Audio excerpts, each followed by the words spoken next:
En un gest revolucionari, Guifré el Pelós transmet el poder directament als seus fills. Guifré Borrell, el primogènit, hereta el comtat de Barcelona i la resta de germans ho faran amb els comtats de Girona, Besalú, Urgell i la Cerdanya. Guifré Borrell va governar durant 15 anys el comtat de Barcelona després de rebre el reconeixement del rei Franc, però ell serà l'últim dels comtes catalans en necessitar la ratificació del monarca carolingi. A partir d'aquell moment, les dinasties es consoliden i els comtats es començaran a governar de forma gairebé sobirana.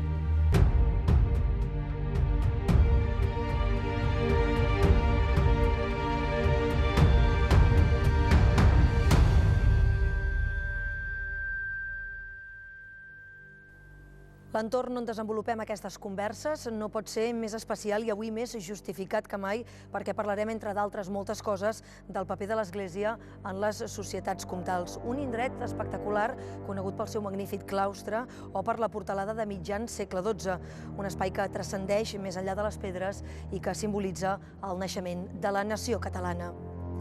Des de Santa Maria de Ripoll descobrirem tots els detalls d'aquesta primera gran producció televisiva dedicada als orígens de Catalunya. Recordeu-vos que podeu ampliar la informació sobre els capítols i també sobre les converses que mantenim a posterior de cada un dels capítols a la pàgina web interactiva comtes.cat. Una sèrie, ja ho sabeu, basada en fets reals que relata de la vida de personatges extraordinaris i que ens explica amb el rigor històric que toca el moment fundacional de Catalunya. Per parlar-ne, com sempre, no ho farem pas sols, sinó que avui ens acompanyen 4 persones molt especials. Per una banda tenim l'Albert Sánchez Pinyol, ell és escriptor, el coneixeu, autor de grans títols de la literatura catalana contemporània i a comptes l'home que ha creat conjuntament amb Carles Porta el guió de la sèrie. Benvingut, Albert. Gràcies. Al seu costat tenim a Josep Salrach, un altre dels savis que des de la història ens ha sabut complementar la ficció amb el valor del rigor i la divulgació. Ell és catedràtic d'Història Medieval de la Universitat Pompeu Fabra. Benvingut, Josep. També tenim a la Laura de Castellet. Ella és historiadora de la Universitat de Barcelona, que ens ha acompanyat també i ens acompanyarà al llarg de tota la sèrie Comtes per fer-nos entendre millor cada un d'aquests comtats que viurem en aquesta sèrie. Benvinguda, Laura. Gràcies. I finalment tenim a la Gemma Faurí, ella és la directora d'art amb una amplíssima i destacada trajectòria en el món del cinema, il·lustrant i donant vida a personatges i èpoques ben diverses. Benvinguda, Gemma, ja els tenim a tots, és un luxe poder compartir aquesta estona de conversa amb tots ells 4. Ho dèiem avui que ens trobem en aquest monestir de Santa Maria de Ripoll i sembla impossible no començar preguntant-li al Josep si podríem avui fer aquesta conversa en un lloc millor que no fos justament el monestir de Santa Maria de Ripoll. Probablement no. Ripoll és, d'alguna manera, el depositari de la història dels orígens de Catalunya i és que en realitat és un monestir, era un monestir, ara és una església mil·lenari. Va ser fundat a finals del segle IX pel comte Guifré el Pelós. Van ser abats membres de la seva família i aquí es van enterrar els primers comtes catalans. Es va enterrar Guifré el Pelós i successivament els comtes de les dues branques comtals, la branca de Barcelona i la branca de Cerdanya, de manera continuada fins Ramon Berenguer IV. O sigui que és el bressol de la dinastia comtal principesca de Catalunya. Doncs en aquest bressol podem parlar i volem saber més secrets, més detalls d'aquesta sèrie. Una sèrie, Albert, que no sé si quan te la van plantejar vas dir de seguida que sí, perquè si més no era arriscada, una docuficció i per primera vegada tractant els orígens de Catalunya. D'entrada l'aventura era gran. No vaig dir que sí, vaig dir que sí 3 vegades, oi? Com Sant Pere, però al revés, gairebé. Perquè penseu que amb mi convergeixen l'autor, l'escriptor d'històries de ficció i d'altra banda, com a formació, jo soc historiador i antropòleg, o sigui, les dues corrents se replegaven aquí, oi? I encara més quan descobreixes quins personatges eren. És que dramàticament parlant és una cosa que jo no me la podia creure quan agafava tota la documentació que em passaven aquests magnífics professionals de l'acadèmia, de la ciència historiogràfica que tenim. Jo no he fet res més que posar imatges a les descripcions, el que ells ens explicaven, oi? I, vaja, un rere l'altre són uns personatges que tenen uns conflictes absolutament universals i absolutament vigents. El Carles, en la darrera conversa, també ens parlava amb molta passió del guió. Els historiadors també estan molt contents de poder posar llum en aquests segles IX i X, aquests segles tan foscos per aquesta manca de documentació. Quan comences a estudiar aquesta nissaga familiar, què és el que més es fascina? Perquè tu parles d'aquests personatges que et deixen estupefacte, que et deixen entregat a la causa completament. Home, cadascú té el seu punt de brillantor, oi? Però sobretot el que més t'interessa d'ells és els conflictes que han d'afrontar. I ells estan, clar, és que d'entrada estan en una situació geoestratègica terrorífica, perquè hi ha dos poders immensos, el nord i el sud, els quals han de fer equilibris. El nord tenen l'imperi franc, que està en descomposició, però no s'acaba de descompondre mai, i el sud tenen el món cordobès, que té una potència, però en segons quins períodes també una hostilitat tremenda cap a una gent que ja és sobirana, en el sentit que són ells qui tenen les rendes del poder polític i han de prendre decisions davant d'aquestes mandíbules lentes. Hi ha algun moment un personatge de la sèrie que ho diu, quina culpa tenim nosaltres d'haver anat a parar... D'haver nascut aquí, no? Haver nascut aquí, justament aquí. Aleshores, clar, el primer personatge de tots, Guifré el Pilós, ja ho heu vist, és un individu que arriba aquí com una mena, literalment, de delegat del govern. L'envien a mantenir l'ordre i a que no emprenyin. La frontera, tu només li demanes una cosa sempre, que no emprenyin les coses que passen allà. Però es troba una societat tan vital que l'acaba arrossegant, que acaba fent coses que el rei no li ha demanat, que li ha exigit la societat on para. Quina és la conclusió de seguir, acatar amb les, entre cometes, ordres d'aquesta societat? Doncs que acaba morint en combat. Si això no és una tragèdia, però encara més, després de mort, és el primer que fa hereus als seus fills dels comtats. És a dir, ell ha arribat com un delegat del govern, però mort com un rei, en el sentit que transmet l'herència del poder polític. Clar, això és extraordinari. Si us fixeu, i perdoneu que m'allargui, al llarg de la sèrie hi ha una cosa molt paradoxal, i és que el país avança, a diferència de tots els altres, gràcies a les derrotes, no gràcies a les victòries. I el primer capítol és això, una gran derrota, una mort en combat del teu dirigent, però, hòstia, això porta a un fet fundacional. Aquesta serà segurament una de les constants de l'evolució de la història de Catalunya, no? Albert Sánchez Pinyol apuntava un tema clau d'aquest capítol, que és la qüestió successòria. Josep, en el cas de Guifré Borrell, amb la seva actitud davant del rei Franc i l'exigència de ser l'últim que necessita la ratificació del rei Franc, aquí es pot donar el tret de sortida cap a aquesta sobirania dels comtats? Sí. Guifré el Pelós mort ferit en batalla. Certament, des d'aquest punt de vista, és una derrota, però no ho és, en el sentit que el combat va servir perquè els musulmans es retiressin de la temptativa d'assaltar Barcelona, segurament. I el morir ell, està regnant a França en aquells instants un rei il·legítim, i els seus fills no el reconeixen, no van immediatament a recaptar el reconeixement com a comtes. Trigaran una mica, però finalment hi anirà, en el moment que es restaura la legitimitat carolíngia, hi anirà el seu fill gran. Esclar, en aquells moments els reis carolingis eren ja relativament febles, per no dir bastant febles. Havien entrat en un procés de decadència i en el marc de l'Occident carolingi, el regne de la França occidental, que es deia, estan començant a emergir el que seran principats. I entre aquests principats la futura Catalunya està emergint, i el rei poca cosa més pot fer que reconèixer aquell Guifré Borrell que li va retre homenatge. I de fet, aquí comença amb la mort i successió hereditària, no? Comença el procés d'independència comtal, és evident, de comtes funcionaris a comtes, deien la historiografia tradicional, a comtes propietaris. Propietaris de què? Del càrrec. I no trigaran gaire, un comte d'Empúries, que es deia Hug d'Empúries, no trigarà massa a dir a on abans aquí governaven els reis carolingis, tenien potestat els reis carolingis, ara la tenim nosaltres. Parlem d'uns comtes austers amb unes estructures familiars molt ben definides i en molts casos hereus de les tradicions godes, però també volem saber, Laura, com era la societat, com era aquest poble que insta els seus líders a fer passos endavant. I no sé si també es pot definir una Catalunya o uns comtats catalans més rurals enfront a aquesta Barcelona que veiem de poc més de 2.500 habitants.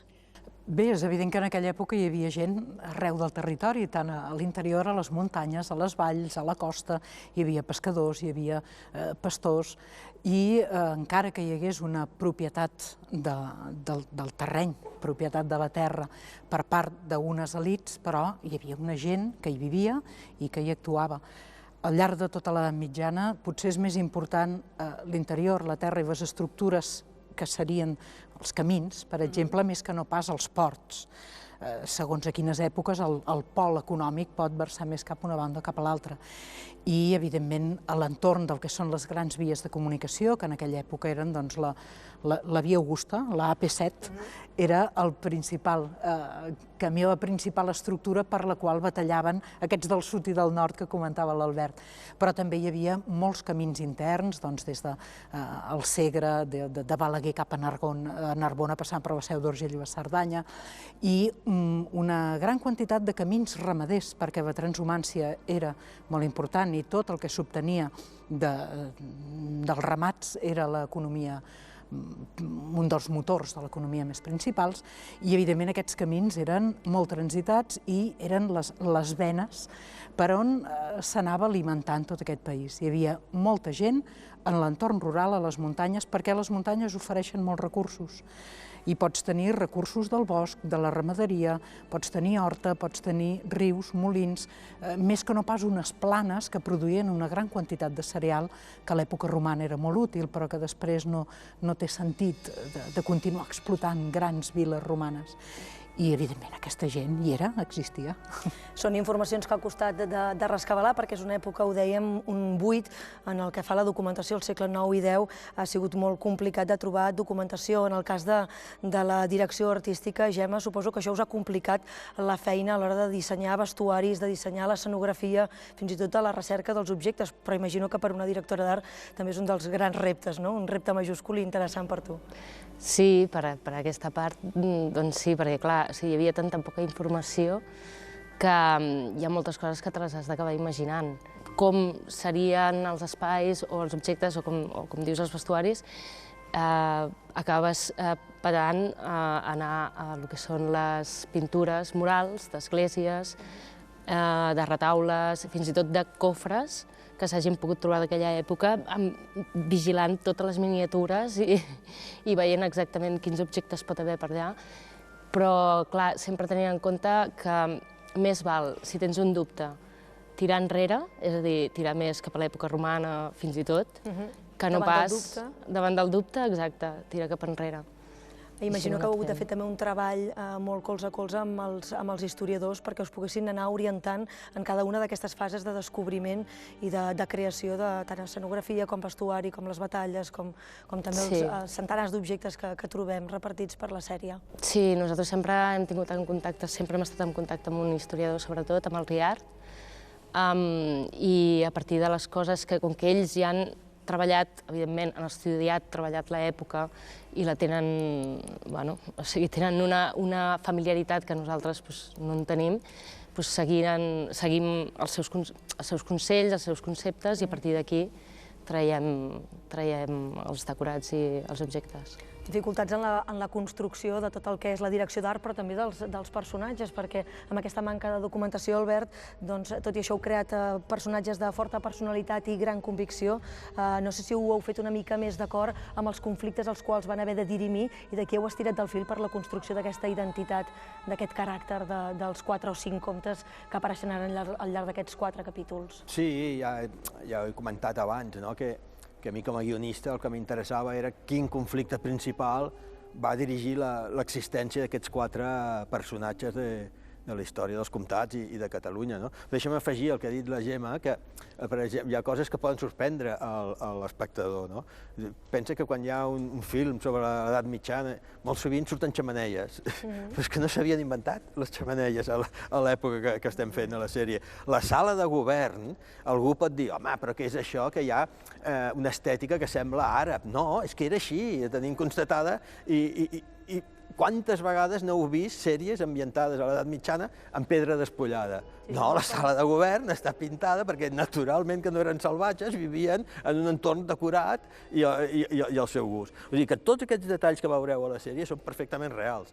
Ara, el que tu dius, doncs això, cada personatge a mi m'interessava quin conflicte podia trobar allà que fos dramàticament elevat. I és que tots el tenen, és que és un supermercat del guionista, per favor. Aquest va ser una mica el teu pal de paller al costat del qual construir aquesta identitat de personatge per crear aquestes personalitats? Doncs això, cadascú ha tingut la seva, no? En el cas de Guifré, el gran conflicte que té, fixeu-vos, un conflicte còsmic, és a qui obeeixo jo, al meu poble o al meu rei? Home, això dramàticament és molt llaminer, però és que el seu fill, el seu descendent, té un conflicte encara més elevat. Vaig o no a França que em reconeguin el títol, amb tots els riscos que això pot comportar.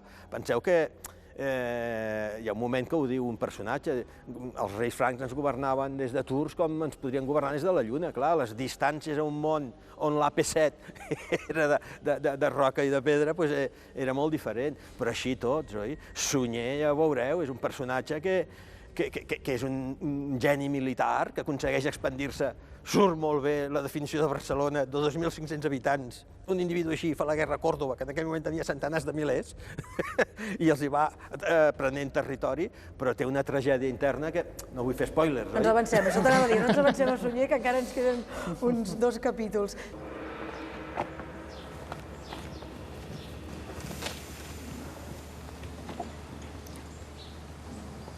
Tu apuntaves també, Albert, aquesta situació en la que es troba Guifré Borrell, que és que ha d'anar a visitar el rei Franc perquè ell encara l'han de ratificar, no? És a dir, el monarca carolingi l'ha de ratificar en el càrrec de comte, Josep, i es troba en aquesta situació en la que no sap si li tallaran el coll o el ratificaran com a comte.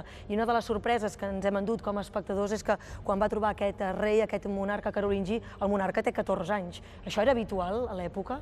Bé, no és tan estrany perquè la gent no vivia tants anys com actualment. La gent moria, el que en diem avui, relativament jove, i els seus fills els succeïen en el poder també a edat relativament jove.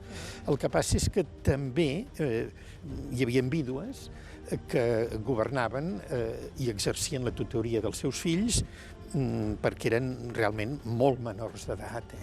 I en la història catalana això passa.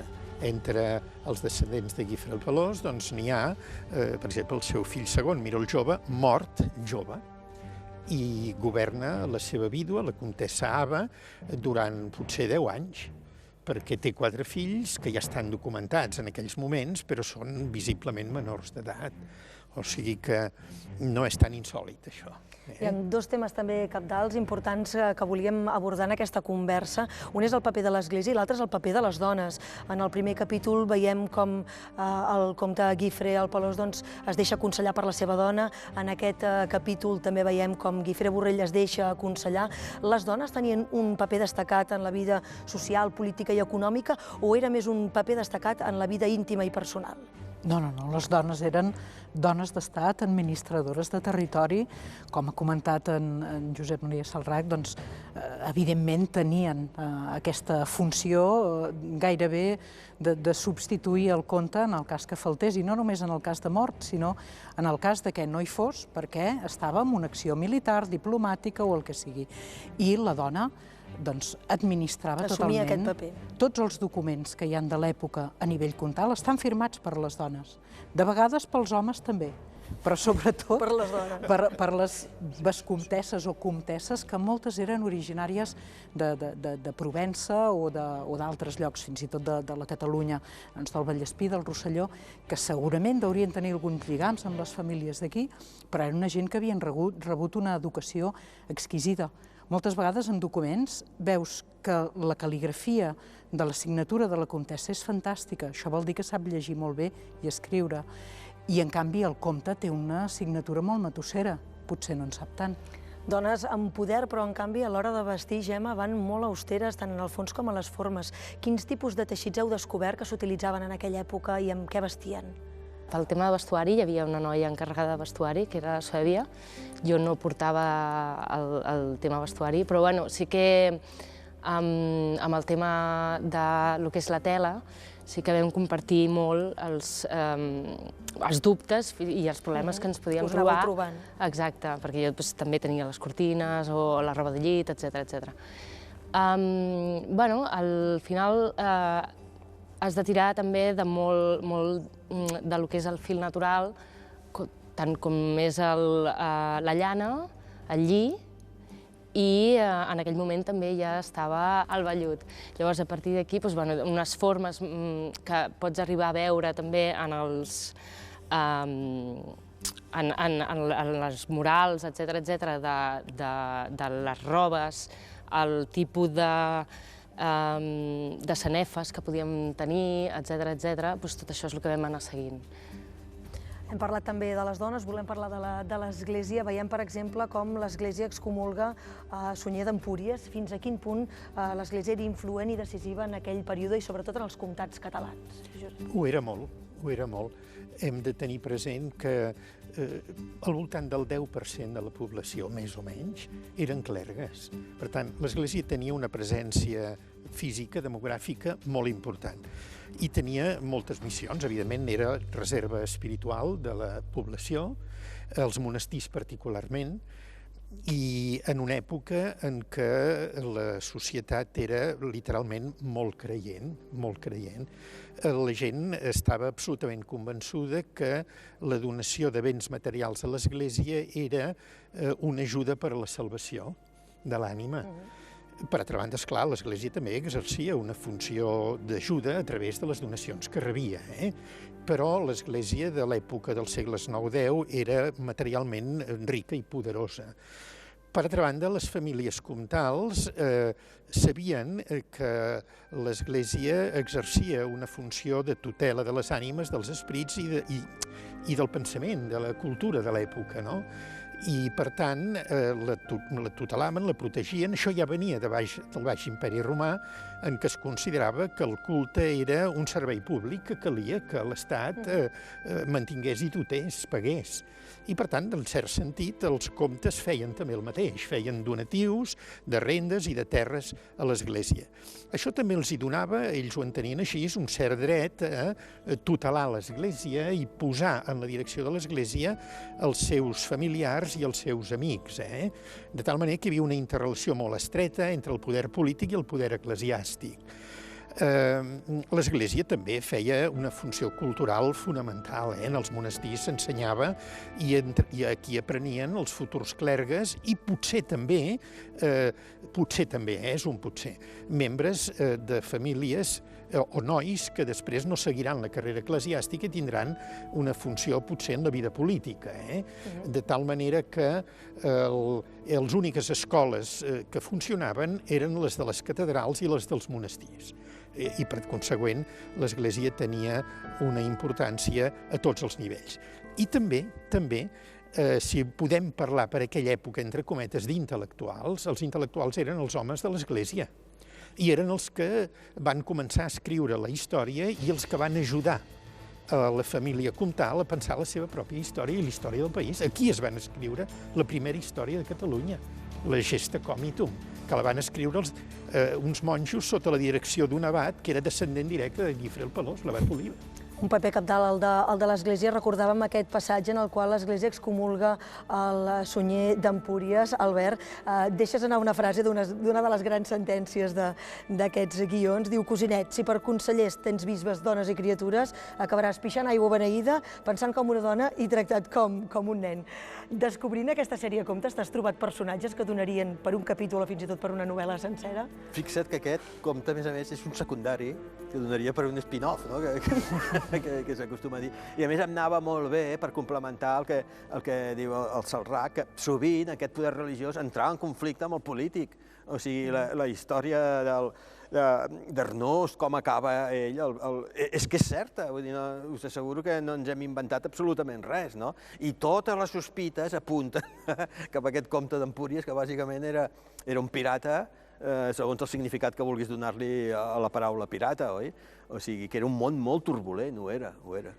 Històries i històries i més històries que es poden anar descobrint a través d'aquests 4 capítols que estem veient de la sèrie Comptes, l'origen de Catalunya. De moment en portem 2, però encara ens en queden 2 més, amb 2 converses més per descobrir més secrets d'aquesta gran producció de la xarxa de comunicació local. Nosaltres ho hem de deixar aquí, volem agrair la presència avui aquí al Monestir de Ripoll d'Albert Sánchez Pinyol, guionista, coguionista de la sèrie Comptes, de Josep Salrach, historiador i assessor de la sèrie, també la historiadora Laura de Castellet i Gemma Fauria, que ha sigut la directora d'art de la sèrie. Moltes gràcies a tots. Nosaltres us emplacem a seguir pendents, a seguir veient aquesta sèrie. Encara ens queden 2 capítols, estem només a la meitat de la sèrie, per tant ens esperen encara moltes més històries i moltes més aventures que podreu anar seguint i podreu descobrir més secrets des d'aquí, des de les converses que farem des del Monestir de Ripoll. Així que moltes gràcies per la vostra atenció i fins ara.